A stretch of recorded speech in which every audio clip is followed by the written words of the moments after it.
เมื่อเราสองได้ครองรักกันอยู่ด้วยกันเป็นคู่ชีวิตจะทำอะไรโปรดจงคิดให้ดีเมื่อรักเกิดจากใจโปรดจงดูแลกันให้ดีๆให้รักษาความสัมพันธ์นี้ดีที่สุดในบางครั้งที่ทำผิดไปขอเธออภัยให้กันเถิดนะอาจใจร้อนบ้างบางเวลาขอเธออย่าปล่อยมือลิ้นกระทบกับฟันยังอยู่ด้วยกันเคียงข้างกันเสมอเปรียบดังเช่นตัวฉันและเธอขอจงอย่าทิ้งไปชีวิตคู่ไม่ได้อยู่ด้วยกันแค่เพียงวันสองวันตราบใดที่ยังรักกันฉันจะทำให้ดี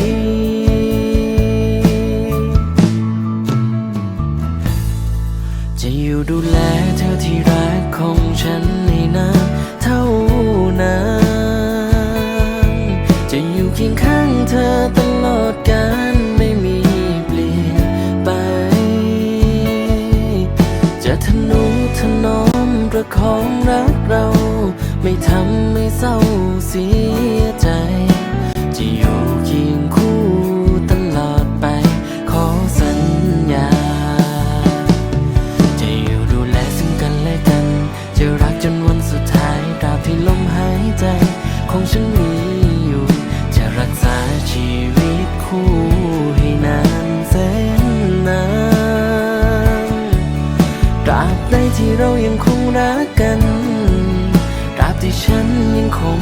หายใจจะดูแลรักตลอดไปไม่ให้ร้างลา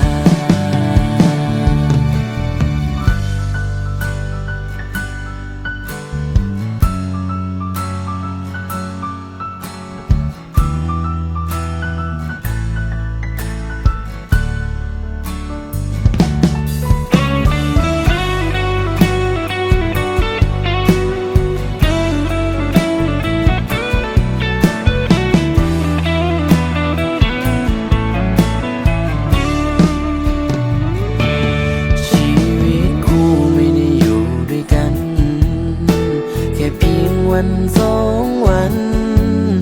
ตราบใดที่ยังรักกันฉันจะทำให้ดี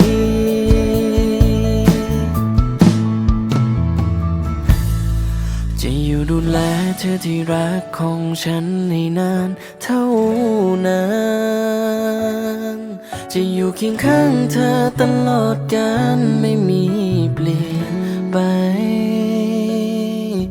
จะทนุถนอมประคองรักเราไม่ทำให้เศร้าเสียใจจะอยู่เคียงคู่ตลอดไปขอสัญญา